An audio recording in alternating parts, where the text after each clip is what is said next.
All right, guys, we're back here at Venture Chiropractic. Today we're going to talk to you again about this sheet that we covered last week. We're going to go a little bit more in depth because I keep getting questions on sleep behaviors and what people can do to get more sleep. And a lot of times I just don't think we're putting enough importance behind why we sleep and why we just need to get it done, okay?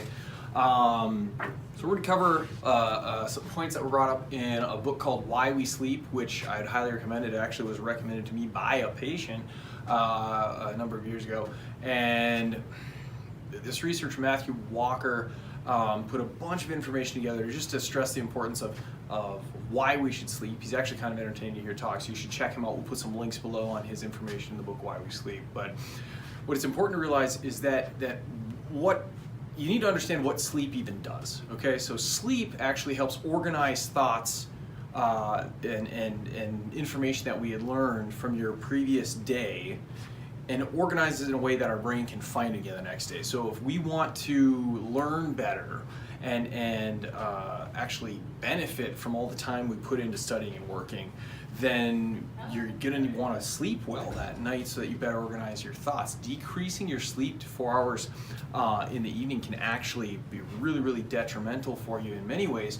One of the top ones is it just doesn't allow you to actually learn well. So they did an Edina study actually over in Edina, Minnesota, and they just shifted back school start time from 7:25 in the morning back to 8:30, and they actually found that in the group of students that they tracked, the average SAT score went up by about 212 points.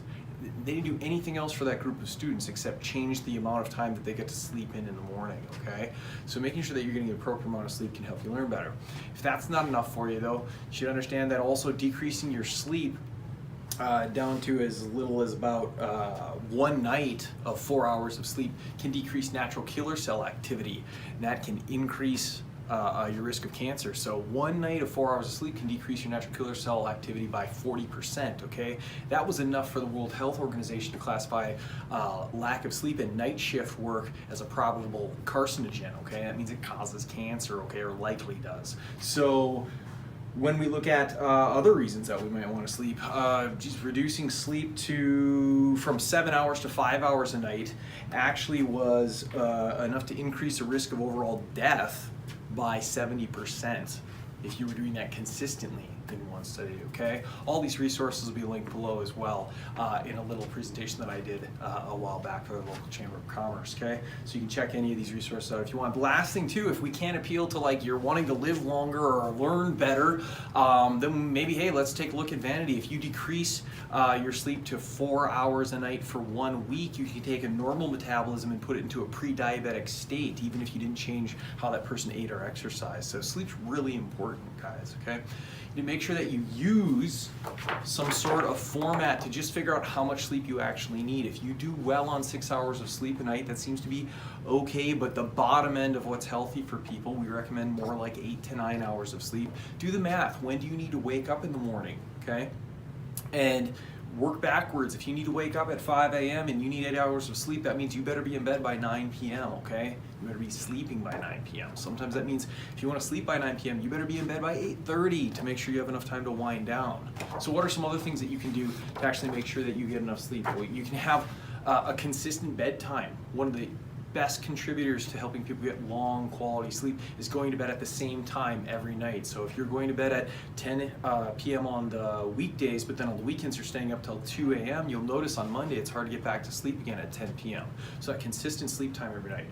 Another thing you do is make sure that your room is cool and dark, you know, making sure that you have blackout shades or a blanket over the window if you're in a well high lit neighborhood or next to a large parking lot. That can be problematic. Making sure that there's not a lot of noise for you that wakes you up. If you live near a busy intersection or a noisy airport, you might need to wear some earplugs or something like that just to tone down that outside noise.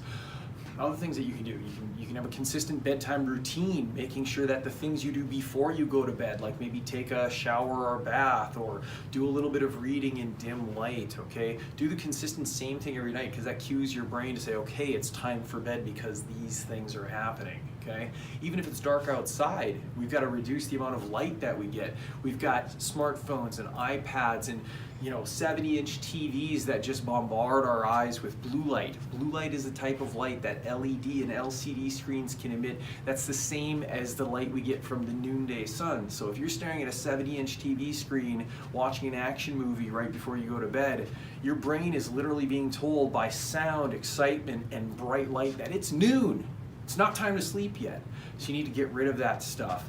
2 hours before bedtime, try to get rid of all electronics. Shut them off for the night, put them away, do something a little bit more calming like listening to music or reading. If you really have to get some work done, if you have to use your electronics right before bedtime, at least try to get a blue light filtering app put on them like Flux or something like that. A lot of smartphones actually have a built-in blue light filter these days. You just need to go into your settings and turn it on. You can even put those on a consistent alarm so it just automatically dims that blue light filter, let's say at 8 o'clock every night. That can be really helpful for a lot of people. And then finally, just keeping that consistent routine of all those things. Figure out the combination that works together for you, and then doing them every single night for a period of time will help you fall asleep more consistently. Lastly, we can thank Matthew Walker for this joke, but he said, look, buy my book, read through it. If you don't find it interesting, if it doesn't convince you why you actually need sleep, maybe it's boring enough for you that it'll actually put you to sleep. So try that one out too, link to the book below. Remember, if you have any questions on sleep health or how it can lead to improving your wellness and overall health, give us a call here at Chiropractic. Come see us. Let's help you out. We're always here to help you move better, feel better, be a better you. Everybody's moving, everybody's moving, everybody's moving, moving, moving, moving. Everybody's moving, everybody's moving, everybody's moving, moving, moving, and stop.